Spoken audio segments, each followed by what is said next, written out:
Alright, ladies and gentlemen, welcome back. We're going to be continuing on with our digestion unit. Our big picture here, we're looking at 3 accessory organs. So these are the ones that are not directly along the pathway that food flows.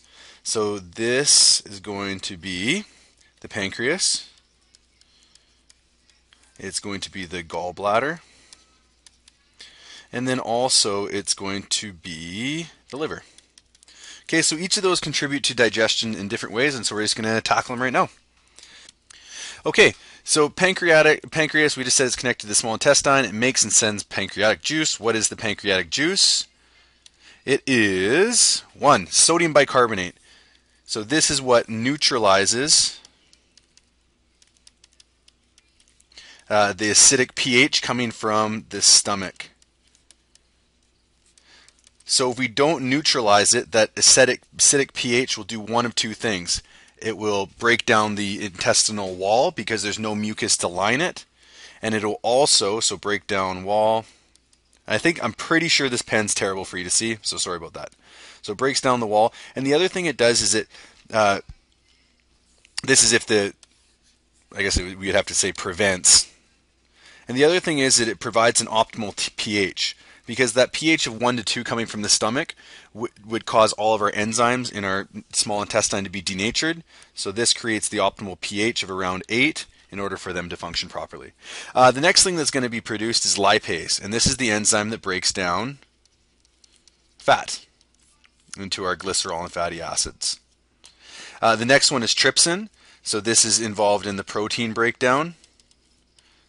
So that's where our peptide is broken down into our smaller peptides,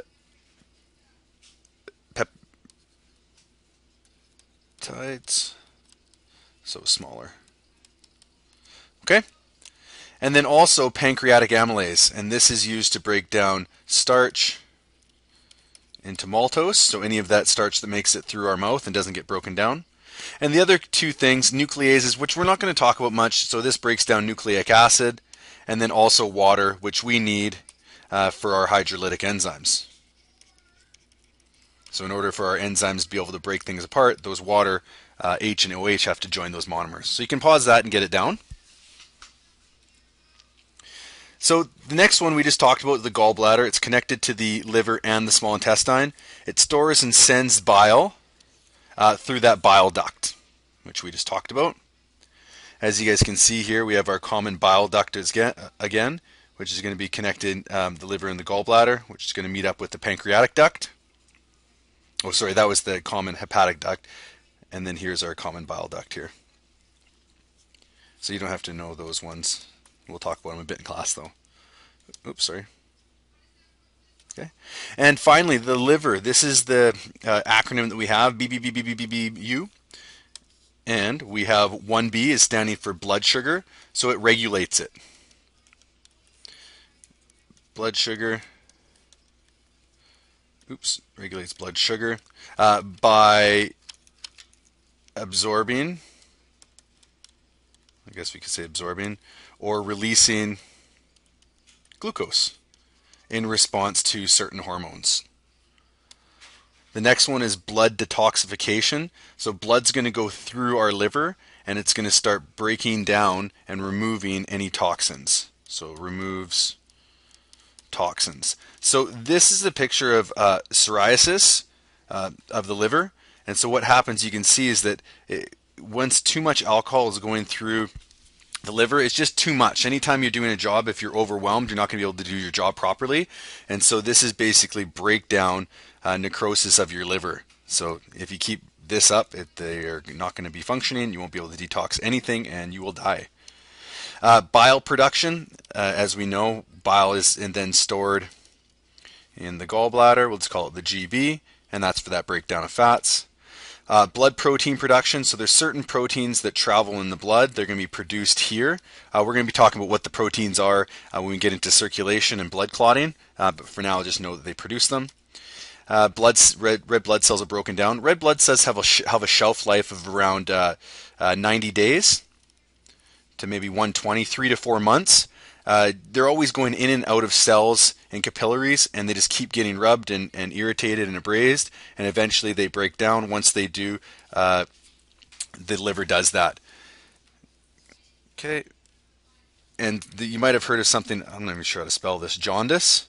When newborn babies are born, some of them are almost a yellowy color. That's because the red blood cells aren't being broken down properly by their liver, and it can start building up, and that's why they get the yellowish appearance. And then finally, it produces urea.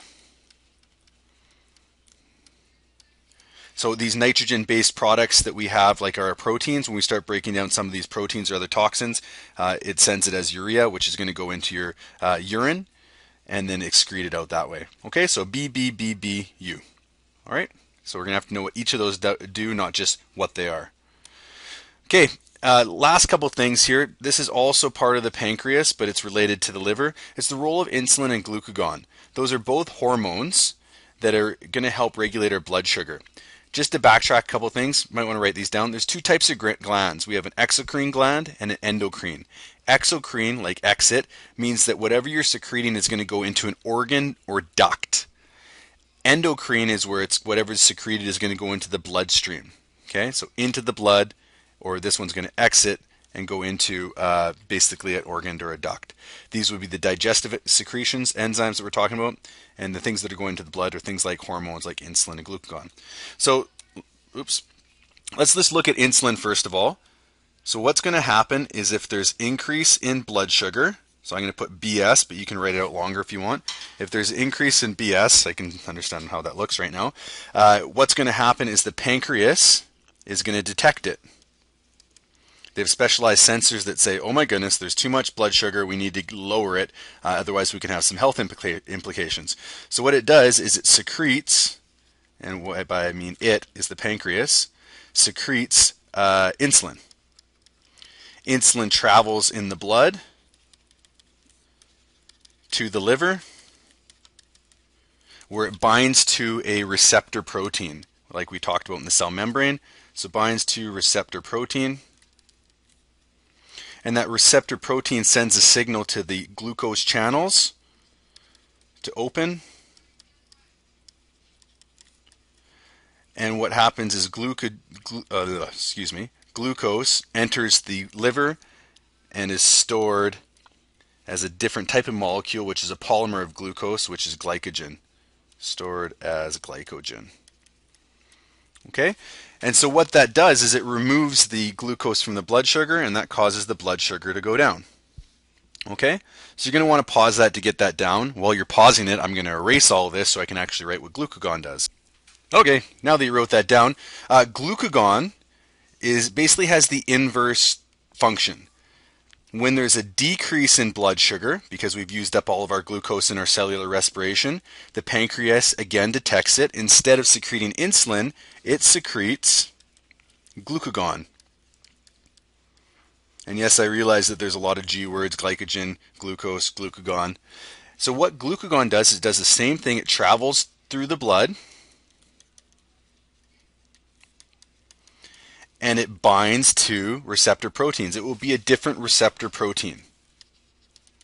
And again, just like the receptor protein did before for insulin, that receptor protein is going to send a signal for the glucose channels to open again.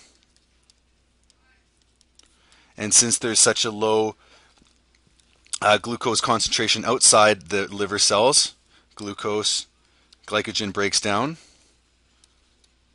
breaks apart into glucose, and the glucose leaves the liver, and what that does is it increases the blood sugar again to a normal level. Okay, so that's a nice cycle, as you can see here on the right, is no matter what's going to happen, if it needs to increase or decrease, it's going to be able to do that due to these two hormones. Okay, so you can pause that and get that jotted down. So as an overview, just make sure you know your three accessory organs, what their functions are. Make sure that you know how to regulate the blood sugar, and then also talk about diabetes and the two different types and how they affect the regulation of blood sugar. Okay, have yourselves a wonderful night.